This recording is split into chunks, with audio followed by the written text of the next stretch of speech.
জনরোষে পড়তে শুরু করেছেন বৈষম্য বিরোধী আন্দোলনের নেতারা। বিভিন্ন জায়গায় বিভিন্নভাবে জনরোষে পড়ছেন। জনগণকে বিগত ১.৫ বছর ধরে যে তিক্ত অভিজ্ঞতা তারা দিয়েছেন, সেই অভিজ্ঞতার প্রতিদান এখন জনগণ দিতে শুরু করেছে। নানাভাবে বৈষম্য বিরোধী আন্দোলনের নেতারা আক্রান্ত হচ্ছেন কিংবা আক্রান্ত হওয়ার ভয় পাচ্ছেন। এরকম ঘটনা আমরা একেবারে তৃণমূল থেকে জাতীয় পর্যায়ে দেখছি। এটা জুলাই আন্দোলন এবং আন্দোলনকারী জুলাই যোদ্ধাদের জন্য অনেক বড় অসম্মানের একটা ঘটনা। তেমনই একটা ঘটনা সম্প্রতি ঘটেছে পঞ্চগড়ে। জনরোষে পড়েছেন এক জুলাই যোদ্ধা, জুলাই নেতা, এবং জনরোষে পড়ে আক্রান্ত হয়েছিলেন। পুলিশ তাকে সেখান থেকে কোনো মতে উদ্ধার করে সেফ জায়গায় নিয়ে গেছে। এই ঘটনা যদি বাংলাদেশে ঘটতে থাকে তাহলে এটা কিন্তু খুবই খারাপ একটা বার্তা বহন করছে। চলুন একটু জেনে দেখি পঞ্চগড়ে কি হলো, কি ঘটনা ঘটলো সেখানে, সেগুলোর মাধ্যমে আমরা কি ইঙ্গিত পাচ্ছি, জাতীয় পর্যায়ের নেতারাই বা কি বলছেন, সেগুলো আলোচনা করে বোঝার চেষ্টা করব গত ১.৫ বছরে বৈষম্য বিরোধী আন্দোলনের ব্যানারে কিংবা নামে সত্যিই কি এমন কিছু করা হয়েছে যার ফলে তারা এখন জনরোষে পড়ছেন। থাকবেন পলিটিক্স টিভির। ছিলাম বৈষম্য বিরোধী আন্দোলনের এক নেতা পঞ্চগড়ে জনরোষে পড়েছেন এবং তাকে সেখান থেকে পুলিশ কোনোভাবে উদ্ধার করতে পেরেছে, এরকম একটা ঘটনা ঘটেছে। গণমাধ্যমে ব্যাপারটা ফলাও করে প্রচার হয়নি, কিন্তু বাংলাদেশের টপ বাংলা গণমাধ্যম যেটি প্রথম আলোতে এই ভয়াবহ ব্যাপারটা উঠে এসেছে। অভিযোগ উঠেছে সেই বৈষম্য বিরোধী নেতা তিনি ছাত্রলীগের এক কর্মীর বাড়ির সামনে গিয়ে মব তৈরির চেষ্টা করেছিলেন, ফেসবুক লাইভে আমন্ত্রণ জানাচ্ছিলেন তাকে আসার জন্য, এবং সেখানে একটা মব তৈরির চেষ্টার ফলে এলাকার জনগণ তাকে গণধোলাই দিতে উদ্যত হয় এবং তাকে আটকে রাখে। এর মাঝে পুলিশ থানায় খবর পেয়ে যায়, পুলিশ এসে তাকে উদ্ধার করে সেখান থেকে নিয়ে যায়। ঘটনাটা বৈষম্য বিরোধী আন্দোলন এই ব্যানারটার জন্য খুবই অসম্মানজনক ব্যানার। প্রথম আলো কী বলছে, প্রথম আলোর শিরোনামটা দেখে নিন। সেখানে বলছে, পঞ্চগড়ে জনরোষ থেকে বৈষম্য বিরোধী ছাত্র আন্দোলনের নেতাকে উদ্ধার করল পুলিশ। এরপর যা জানা গেল, এরপর কি জানা গেল চলুন একটু দেখি। সেখানে একটা ছবিও তারা ব্যবহার করেছে। বলা হচ্ছে, ফেসবুক মেসেঞ্জারে হত্যার হুমকির অভিযোগ এনে এক যুবকের বাড়ির সামনে প্রতিবাদ করতে গিয়ে স্থানীয় লোকজনের তোপের মুখে পড়েছেন পঞ্চগড়ের বৈষম্য বিরোধী ছাত্র আন্দোলনের নেতা ফজলে রাব্বি। এক পর্যায়ে সেখানে তাকে ঘিরে তৈরি হওয়া জনরোষ, অর্থাৎ তাকে কেন্দ্র করে তার বিরুদ্ধে, তিনি যে মব তৈরি করতে এসেছিলেন সেই তার বিরুদ্ধে পাল্টা মব তৈরি হওয়ার চেষ্টা হয়েছিল। জনরোষ থেকে উদ্ধার করেছে পুলিশ। এই ঘটনার ভিডিও ফেসবুকে ছড়িয়ে পড়েছে। এই ঘটনায় দুই পক্ষ থেকে মামলার প্রস্তুতি চলছে বলেও পুলিশ জানিয়েছে। ফজলে রাব্বি পঞ্চগড় সদর উপজেলার হাড়িভাষা ইউনিয়নের হালুয়াঘাট এলাকার বাসিন্দা। তিনি পঞ্চগড় জেলা ছাত্র শিবিরের ছাত্র অধিকার সম্পাদক, আবার তিনি ছাত্র শিবিরও করেন, বৈষম্য বিরোধী নেতা ছিলেন। এর আগে বৈষম্য বিরোধী ছাত্র আন্দোলনের পঞ্চগড় জেলার সমন্বয়ক ছিলেন তিনি। পুলিশ এবং প্রত্যক্ষদর্শীদের সঙ্গে কথা বলে জানা গেছে, ফেসবুক পোস্টে মন্তব্য ও মেসেঞ্জারে বাগবিতণ্ডার জেরে সন্ধ্যার পর উপজেলার হাফিজাবাদ ইউনিয়নের কামারপাড়া এলাকায় নিষিদ্ধ ছাত্রলীগের কর্মী আব্দুর রৌফ ও তার ছোট ভাই মোহাম্মদ রাব্বানির বাড়ির পাশের সড়কে গিয়ে দাঁড়ান ফজলে রাব্বি। ফেসবুক লাইভে বলতে থাকেন, আব্দুর রৌফ ভাই আমাকে নাকি হত্যা করবে, আসো আমি এসেছি, এরকম কথা তিনি বলতে থাকেন। আমি ওর বাসার সামনে এসেছি, আমরা মৃত্যুকে ভয় পাই না, এসব বলে ফজলে রাব্বি এবং আব্দুর রৌফকে গ্রেপ্তার না করায় প্রশাসনের সমালোচনা করেন। পঞ্চগড়ে আওয়ামী লীগকে পুনর্বাসন করার অভিযোগও তিনি করেন, মানে বিএনপি পুনর্বাসন করছে। নির্বাচনের পরের দিন আওয়ামী লীগের অফিস খুলে দেন। 17 বছর কোথায় ছিলেন যারা আওয়ামী লীগ পুনর্বাসন করেন? তাদের স্পষ্ট করে বলি, হয় আমরা জুলাই বিপ্লবের বিপ্লবীরা থাকবো, নয়তো আপনারা থাকবেন। অর্থাৎ জুলাই বিপ্লবী যারা নিজেদেরকে বলেন তারা থাকবে, অথবা বিএনপি থাকবে। ব্যাপারটা এরকম, বিএনপির বিরুদ্ধে এক ধরনের বিদ্রোহ। এই সময় ধীরে ধীরে সেখানে লোক জড়ো হতে থাকেন। স্থানীয় লোকজনের পাশাপাশি স্থানীয় বিএনপি এবং সহযোগী সংগঠনের নেতাকর্মীরা জড়ো হন। এক পর্যায়ে তাদের সঙ্গে ফজলে রাব্বির বাগবিতণ্ডা, ধাক্কাধাক্কি, মারামারি শুরু হয়।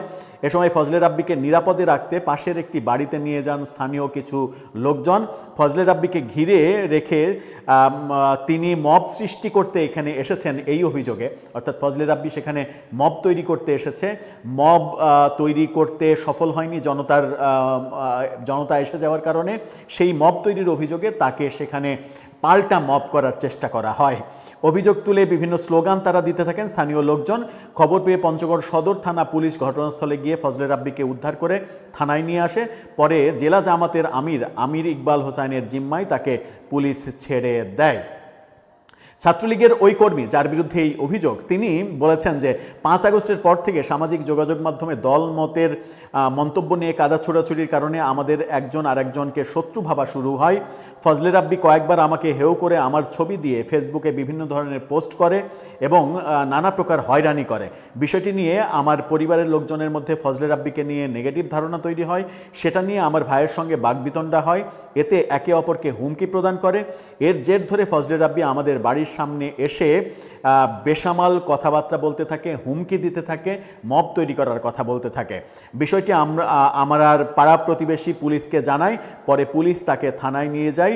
এই ঘটনায় আমরা মামলা করব। অর্থাৎ আক্রান্ত যে ছাত্রলীগ কর্মী তিনি বলছেন যে আমরা আগে ফেসবুকে লেখালেখি করতাম, সেটাকে কেন্দ্র করে আমার ছবি দিয়ে যেটা করা হয়, যেটা গত 1.5 বছর করা হয়েছে, যে এ ছাত্রলীগ কর্মী, এ আওয়ামী লীগের লোক, একে ধরো, ওকে ধরো, একে পুলিশে দাও, এ অমুক জায়গায় আছে, ওকে ঘিরে ফেলো, এই ব্যাপারগুলো তো গত 1.5 বছর হয়েছে। তো সেই ব্যাপারগুলোই তুলে ধরেছেন যাকে আক্রমণ করা হয়েছে তাকে, এবং সেটা নিয়ে তার ভাইয়ের সঙ্গে একটা বাকবিতণ্ডা হয়েছে। তারপরে সেই ভদ্রলোক বৈষম্য বিরোধী আন্দোলনের সাবেক আহ্বায়ক এবং বর্তমানে শিবিরের একজন সম্পাদকীয় পোস্টে রয়েছেন স্থানীয়, তিনি এসে বাড়ির সামনে মব তৈরি করার চেষ্টা করেন এবং লোকজনকে ফেসবুক লাইভে গিয়ে লোকজনকে জড়ো করার চেষ্টা করেন। জড়ো করে সেই বাড়িতে আক্রমণ করার ঘটনা হয়তো ঘটতো, হয়তো পুড়িয়ে দেওয়া হতো বাড়ি, এই ব্যাপারগুলো হতে পারতো যদি না স্থানীয় জনগণ সেখানে এসে পৌঁছাতো। এবং স্থানীয় জনগণ এসে এই যে মব করার চেষ্টা, তাকে আটকে ফেলে পাল্টা মব তার উপরে তৈরি করার যে চেষ্টা হয়, এই ব্যাপারগুলো একটা বার্তা দিচ্ছে। সেটা হচ্ছে যে বৈষম্য বিরোধী আন্দোলনের বিভিন্ন নেতারা এইভাবে যদি জনরোষে পড়তে থাকেন, এটা বৈষম্য বিরোধী আন্দোলনের জন্য, জুলাই যুদ্ধের জন্য, জুলাই যোদ্ধাদের জন্য এটা অসম্মানজনক। এই অসম্মানজনক ঘটনাগুলো তাহলে কেন ঘটছে? ঘটার একটা বড় কারণ হচ্ছে প্রফেসর ইউনূসের 1.5 বছরের শাসনামলে এহেন কোনো কাজ নেই যেটা ক্ষমতার প্রয়োগ কিংবা বল প্রয়োগ, আমরা ক্ষমতায় আছি, আমরা এখন যা ইচ্ছা তাই করব। যেমন এই প্রফেসর ইউনূস সরকার বিদায় নেওয়ার পরে সার্জিস আলম তো স্বীকার করেই ফেলেছেন যে প্রফেসর ইউনূস নাই, তাকে আমরা জনগণ মিস করতে থাকবে। আমরা কত স্বাধীন ছিলাম, কত ফ্রিডম আমাদের ছিল, যা ইচ্ছা তাই করতে পারছি, এগুলো কিন্তু তিনি স্বীকার করে নিয়েছেন। ইচ্ছা করলে ছাত্ররা ঢুকে যেতে পারছে সচিবালয়ে, ইচ্ছা করলে এটা করতে পারছে, ওটা করতে পারছে, প্রকাশ্যে স্বীকার করে নিয়েছেন সার্জিস আলম। এই ব্যাপারগুলোই বলে দেয় যে প্রফেসর ইউনূস সরকারের আমলে তারা যা ইচ্ছা তাই করেছে বলেই দেশের জনগণ অনেকটাই ক্ষিপ্ত তাদের ওপরে। এবং এই ব্যাপারগুলো যেমন চলছে, ক্ষিপ্তর ব্যাপারগুলো যেমন চলছে, কারণ তারা আবার ক্ষমতায় যেতে পারেনি। তারা যদি ক্ষমতায় যেতে পারতেন তাহলে দৃশ্যটা উল্টো হতে পারত। আবার যখন আমরা দেখছি যে সরকারের পক্ষ থেকে ওই সময়ের পুলিশ হত্যাকাণ্ডের তদন্তের সিদ্ধান্ত যখন নেওয়া হয়েছে, তখন অনেক বৈষম্য বিরোধী আন্দোলনের নেতা কিংবা সম্মুখ সারির জাতীয় নেতারা এবং নতুন দলের একেবারে শীর্ষ নেতারা পর্যন্ত এই ব্যাপারটা নিয়ে একটু ভয় পাচ্ছেন। ভয় পাওয়ার কারণ হচ্ছে ইতিমধ্যেই গত 1.5 বছরে যেটা হয়েছে সেটা হচ্ছে যে অনেকের স্বীকারোক্তি টেলিভিশনের পর্দায় প্রচারিত হয়েছে পুলিশ হত্যাকাণ্ডের যে ব্যাপারগুলো। এই কারণে তারা ভয় পাচ্ছে যে এতে না তাদেরকে ফেঁসে যেতে হয়। কিন্তু আমরা দেখেছি যে বৈষম্য বিরোধী আন্দোলনের সম্মুখ সারির যারা যোদ্ধা ছিলেন তারা তো কোনো পুলিশকে মারেননি, তাদেরকে কোনো পুলিশকে মারার কোনো একটা স্টিল ছবি, ভিডিও তো অনেক দূরের কথা, স্টিল ছবিও দেখা যায়নি। তাহলে তাদের মধ্যে ভয়টা কাজ করবে কেন? কেন নানাভাবে ন্যারেটিভ তৈরি করার চেষ্টা করা হবে যে মীমাংসিত বিষয়, অর্থাৎ প্রফেসর ইউনূস ওইটার ইন্ডেমনিটি দিয়ে দিয়েছেন, পুলিশ হত্যাকাণ্ডের কোনো বিচার করা যাবে না, মীমাংসিত বিষয়ে আবার সরকার উদ্যোগ নিচ্ছে, এরকম কথা কেন সরকারকে বলা হচ্ছে? সরকারের কাজ তো বিচার নিশ্চিত করা, যে যেভাবে অপরাধ করেছে তার সেই অপরাধের বিচার হওয়াটাই বিচারের শাসন, আইনের শাসন। শেখ হাসিনা বিচার করলে যেমন বিচার হবে, তেমনি ওই সার্জিস আলম যদি মানে অপরাধ করে, শেখ হাসিনার অপরাধ, সার্জিস আলমের অপরাধ, সেই দুইজনের অপরাধের ক্ষেত্রে দুই ধরনের যদি দৃষ্টি আমরা দিই, যে শেখ হাসিনার একই কাজ শেখ হাসিনা করলে অপরাধ, ওই কাজটাই সার্জিস আলম করলে অপরাধ না, এই অ্যাটিটিউডটা বোধহয় আইনের শাসনের পরিপন্থী অ্যাটিটিউড। আমাদের অ্যাটিটিউডটা এমনটাই হওয়া উচিত যে অপরাধী অপরাধী, অপরাধীর একমাত্র পরিচয় অপরাধী, যে অপরাধ করবে তার শাস্তি হবে, সেটা শেখ হাসিনা হোক আর সেটা বৈষম্য বিরোধী আন্দোলনের কেউ সদস্য হোক আর নেতা হোক আর যেই হোক না কেন। দর্শক, আপনার ভাবনা কি? এই যে সিচুয়েশন তৈরি হচ্ছে, এই যে জনরোষে পড়ার ব্যাপারগুলো আমরা দেখছি, এটা ভবিষ্যতে কোন দিকে যাবার ইঙ্গিত দিচ্ছে? আপনার মতামত জানিয়ে লিখতে পারেন আমাদের।